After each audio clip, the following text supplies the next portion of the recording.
Everyone, welcome back to Kavya classes miss Sapna. Hopefully आप सभी लोग बहुत ही ज्यादा अच्छे होंगे और अच्छे से क्लास को अटेंड करते हैं। So thank you. चैनल पे नए हो सो प्लीज चैनल को लाइक शेयर सब्सक्राइब जितना ज्यादा हो सके कर दीजिएगा, बिकॉज आपके लाइक शेयर सब्सक्राइब से हमें एनर्जी मिलती है बहुत ही बेस्ट क्लास देने की, बहुत ही बेटर क्लास देने की। और आप सभी लोग बताइए, आप सभी लोग कैसे हैं, कमेंट्स में जरूर बताइएगा। तो आज हम सीडीपी का एक बहुत ही कॉमन चैप्टर है जो कि हर बार इनसे 1 या 2 नंबर आपके कंफर्म हो जाएंगे। यहाँ से क्वेश्चन कई बार पूछे गए हैं। सो गाइस आइए क्लास को कंटिन्यू करते हैं। आरटीई बहुत ही इंपॉर्टेंट है। अगर बात करेंगे राइट टू एजुकेशन, शिक्षा का अधिकार, क्या बात करेंगे शिक्षा का अधिकार, ये बहुत ही इंपॉर्टेंट है। और ऐसा नहीं है कि एग्जाम के लिए ही आपको पढ़ना है, आपको नॉलेज भी होना चाहिए क्या राइट है क्या रॉन्ग है।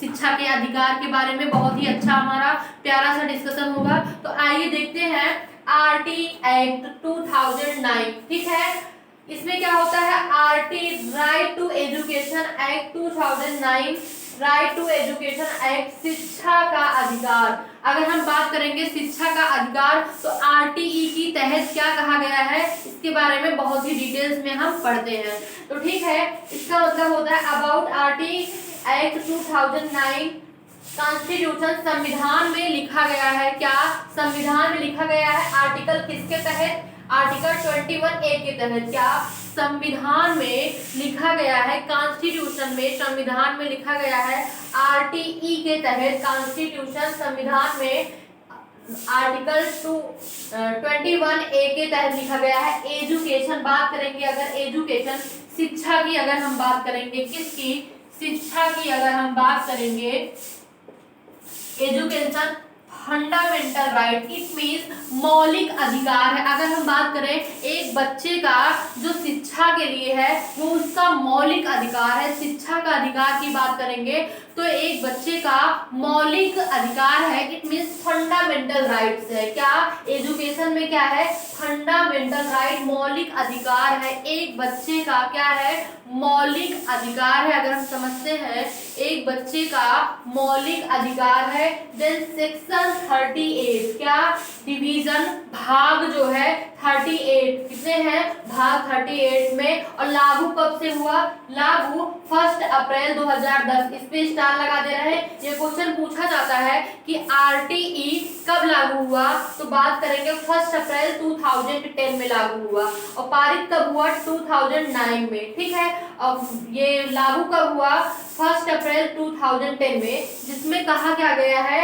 1 to 8 कंपलसरी होता है। बच्चे को 1 से 8 तक पढ़ना कंपलसरी होता है। यदि उसके माँ बाप जबरदस्ती कर रहे हैं कि नहीं पढ़ना है, या फिर और कोई भी रीजन हो सकता है, बहुत सारे रीजन होते हैं, फाइनेंशियल कंडीशन, सब इसमें बहुत अच्छे से, बहुत ही इंटरेस्टिंग टॉपिक है, बहुत ही मजा आने वाला है आपको, बहुत ही इंटरेस्टिंग है और बहुत मजा आएगा आपको इस चैप्टर में। तो एक बच्चे को पूर्ण अधिकार होता है, मौलिक अधिकार है एक बच्चे का कि वह 1 से 8 तक जरूर से जरूर पढ़े। ये फंडामेंटल राइट्स है। क्या गाइस, ये फंडामेंटल राइट्स है कि बच्चा 1 से 8 तक जरूर से जरूर पढ़े। अगर आर्टिकल की बात करेंगे तो संविधान में कौन से आर्टिकल की, 21A के, उसमें ये लिखा गया है कि एक बच्चे का मौलिक अधिकार होता है पढ़ना।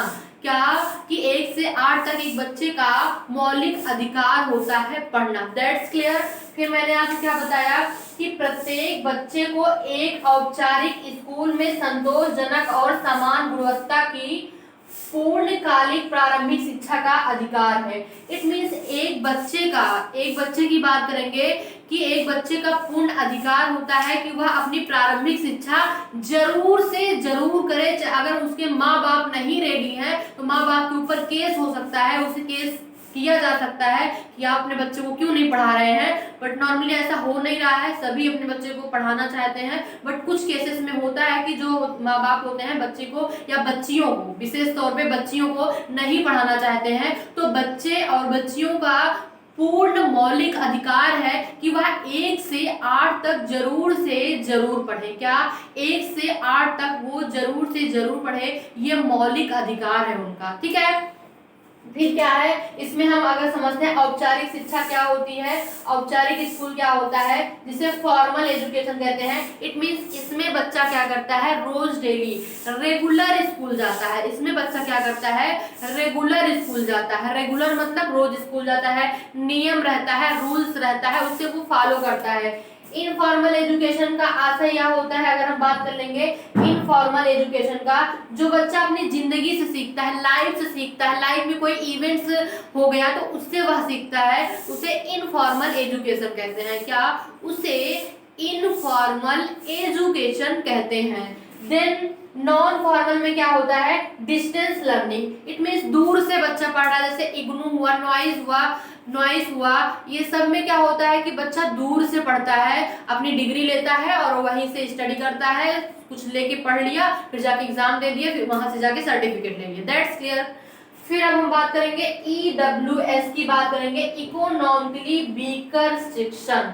अगर हम बात करेंगे तो कॉन्स्टिट्यूशन में RTE की तहत, क्या कॉन्स्टिट्यूशन में RTE की तहत इकोनॉमिकली वीकर सेक्शन, आर्थिक रूप से कमजोर वर्ग, इसमें क्या होता है, अगर हम बात कर लेंगे आर्थिक रूप से कमजोर विद्यार्थियों को या वर्ग को, उसमें क्या होता है 25%, RTE की तहत 25% का कोटा रखा जाता है, जो कि उन्हें फ्री पढ़ाने के लिए होता है। क्या होता है, जो कि उन्हें फ्री पढ़ाने का मौका मिलता है। क्या, बच्चों को फ्री पढ़ाने का मौका मिलता है RTE के तहत। ठीक है, RTE के तहत किसके अनुसार, EWS के अनुसार। किसके, EWS के अनुसार, इकोनॉमिकली वीकर सेक्शन, आर्थिक रूप से कमजोर बच्चा या कमजोर वर्ग। ठीक है, होपफुली यहाँ तक समझने में आपको कोई भी समस्या, कोई भी तकलीफ, कोई भी दुख, कोई भी दर्द नहीं होना चाहिए यहाँ तक समझने में। जस्ट आज की क्लास में हम छोटा सा एक प्यारे से सेशन में बहुत ही इम्पोर्टेंट बात को हम समझ सकते हैं कि क्या हमने, अभी मैंने कुछ भी नहीं बताया, जस्ट हमने क्या बताया, RTE it means right to education, शिक्षा का अधिकार। क्या मैंने बताया, शिक्षा का अधिकार। अगर हम शिक्षा का अधिकार की बात करेंगे तो क्या होता है, अबाउट RTE एक्ट 2009 के तहत कॉन्स्टिट्यूशन, संविधान में ये लिखा गया है। क्या, संविधान में ये आर्टिकल किसके, 21A। ठीक है, 21A के तहत एजुकेशन, जो शिक्षा है, फंडामेंटल राइट, इट मींस एक बच्चे का मौलिक अधिकार होता है। क्या, प्रारंभिक शिक्षा एक बच्चे का मौलिक अधिकार होता है। ठीक है, क्या, प्रारंभिक शिक्षा एक बच्चे का मौलिक अधिकार होता है। That's clear. ये मैंने आपको क्या बताया कि सेक्शन 38 डिवीजन जो है 38 के तहत लागू कब हुआ, ये बहुत बार पूछा गया है कि RTE 2009 लागू कब हुआ, तो 1 अप्रैल 2010 को लागू हुआ। ठीक है, ये इसको जरूर याद कर लीजिएगा, 1 अप्रैल 2010 को ये लागू हुआ। 1 से 8th तक के बच्चे को पढ़ना, प्रारंभिक शिक्षा उनकी कंपलसरी होती है, उनका मौलिक अधिकार होता है। क्या, उनका मौलिक अधिकार होता है, 1 से 8 तक के बच्चों का पढ़ना उनका मौलिक अधिकार होता है। ये कॉन्स्टिट्यूशन किसके तहत, अगर हम बात करेंगे कॉन्स्टिट्यूशन 21 आर्टिकल के तहत। ठीक है, संविधान के 21 RTE के उसमें लिखा गया है, संविधान के 21A के तहत। ठीक है, फिर मैंने आपको क्या बताया, प्रत्येक बच्चे का पढ़ना, अगर हम बात कर लेंगे प्रत्येक बच्चे का पढ़ना बहुत ही ज्यादा कहेंगे कि उनका मौलिक अधिकार है। क्या, उनका मौलिक अधिकार है, चाहे उनके घर वाले चाहें या ना चाहें, बट उन्हें क्या है, पढ़ना है तो पढ़ना है, घर वाले चाहें या ना चाहें उन्हें पढ़ाया जाएगा। ये ऐसा संविधान में लिखा गया है कि 1 से 8 तक के बच्चे को जरूर से जरूर शिक्षा दी जाए। क्या, 1 से 8 तक के बच्चे को जरूर से जरूर शिक्षा दी जाए। That's clear. फिर मैंने आपको क्या बताया कि फॉर्मल एजुकेशन, इसमें क्या होता है, जो रेगुलर किया जाता है। इट मीन्स क्या, जो बच्चे रेगुलर जाते हैं विद्यालय और उस रूल का फॉलो करते हैं, रूल को फॉलो करते हैं। और अगर बात करेंगे इनफॉर्मल की, तो इसमें क्या होता है, बच्चा अपने लाइफ से सीखता है। लाइफ में कोई इवेंट्स घट गए, उससे वो कोई चीज अचीव कर लिया, सीख लिया, तो उसे ऐसे शिक्षा कहते हैं। फिर अगर बात करेंगे इनफॉर्मल गैर औपचारिक की बात करेंगे, तो इट मीन्स क्या होता है, इसमें डिस्टेंस ज्यादा होती है, जैसे इग्नू हुआ, नॉइज हुआ, तो इससे विद्यार्थी क्या करते हैं, शिक्षा ग्रहण करते हैं। फिर मैंने आपको क्या बताया, EWS इकोनॉमिकली वीकर सेक्शन, आर्थिक रूप से कमजोर वर्ग।